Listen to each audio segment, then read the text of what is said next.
usual na kinakain mo before, kailangan wala na yun. Pakalas na. Ano mo na yun? I-less mo na yun kasi nakarating ka na sa edad na 50, siguro pinagsawa mo na yung pagkain ng karne. Pagkain ng masasarap. Diba? So at this age, dapat naglaylo ka na eh. Laylo ka na, konti-konti na lang.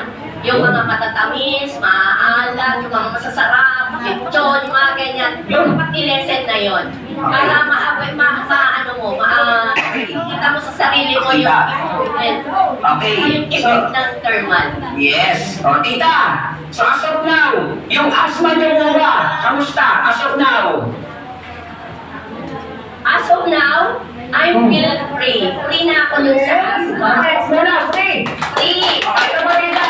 So nabanggit ko kasi na ayaw nyo magpa-opera. Kamusta yung gallbladder stone po ninyo as of now? Yun sa gallstone ko, hindi ko na na-experience yung sakit-sakit dito sa kanan ko, tsaka yung Okay. ko. Wala na yun. Kasi yung discomfort ko nun, tsaka yung healing reaction ko, may mga lumabas ng mga crystal block. During dun sa yung pag-ihi ko, ganyan.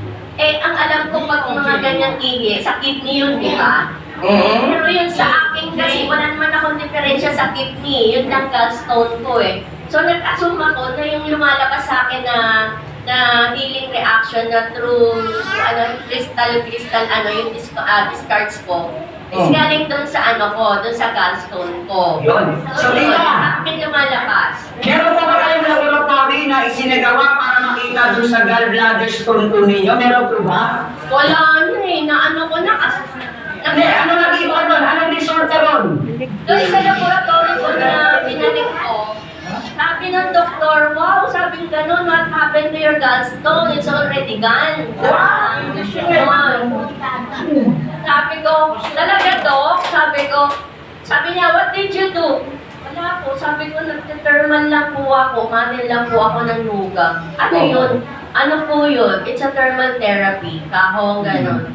So sabi niya, talagang religiously, inano mo yan, opo kasi ayoko po talagang magpa-opera. Sabi ko na nga po, pinanintigan ko, ayoko po magpa-opera.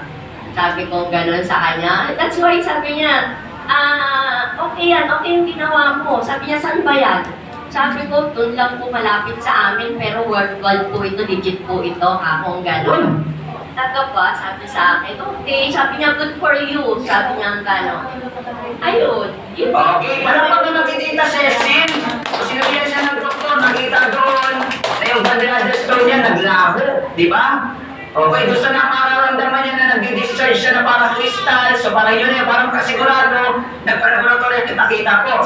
So ngayon, Tita Cecil, so dahil ikaw po, ano yung pinaka-the best na desisyon na ginawa mo itong 2024? Itong 2024, then, nung 2023 pala, sorry, nung 2023 last December. 2023, since na nakita ko yung health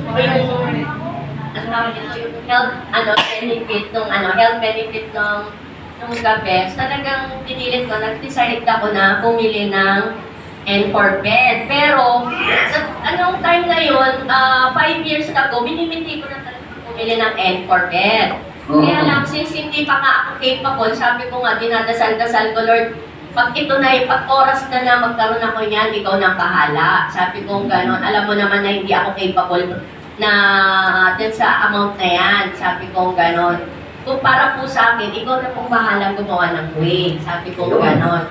So, nung nakita ko yung isang promo, nakita ko kasi yung E5.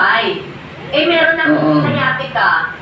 So, syempre sabi ko, kailangan ko to. Sabi ko, kailangan kong bilhin to. Ako, kailangan ng katawan ko to. So, doon ako nag-start sa E5.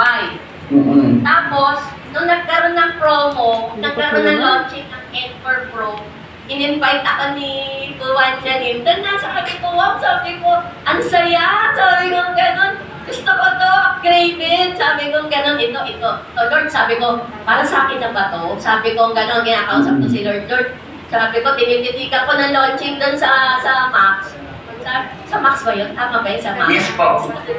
Sabi ko, Lord, bigay mo naman na sa akin yun. Sabi ko, please, sabi ko, parang awa mo na kapartner nung nung kukunin ko po na E5. Sabi ko gano'n, kailangan ko po to. Sabi ko gano'n. Ay, dinadasal-dasal ko hanggang nung dumating ng time na, kinausap ko yung kapatid ko. Eh, sabi ng kapatid ko, let me think first. Huwag ka na mag-think-think dyan. Sabi ko gano'n.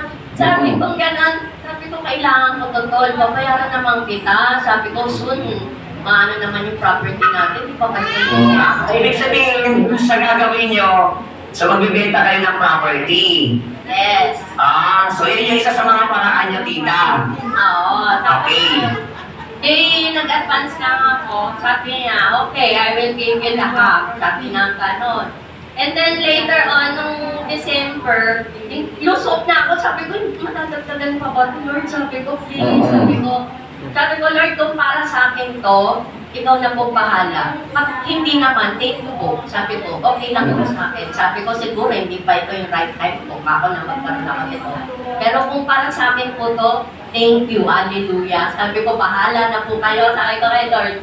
And then, ito yung dumating nga, nagdatingan nga yung mga kapatid ko from Hawaii, since birthday ni Mother, na 90th. Nag-ano sila, sabi niya, Tol, na-asma ka pa? Hindi na, ako gano'n. Bakit? Siyempre, meron akong magic eh. Ako may magic na ginagawa ka sa likod, gano'n. Sabi niya, hindi ka na hindi ka na umiinom ng gamot. Hindi na, akong gano'n. What did you do? Siyempre, sabi ko, ito binigay ko, pinakita ko yung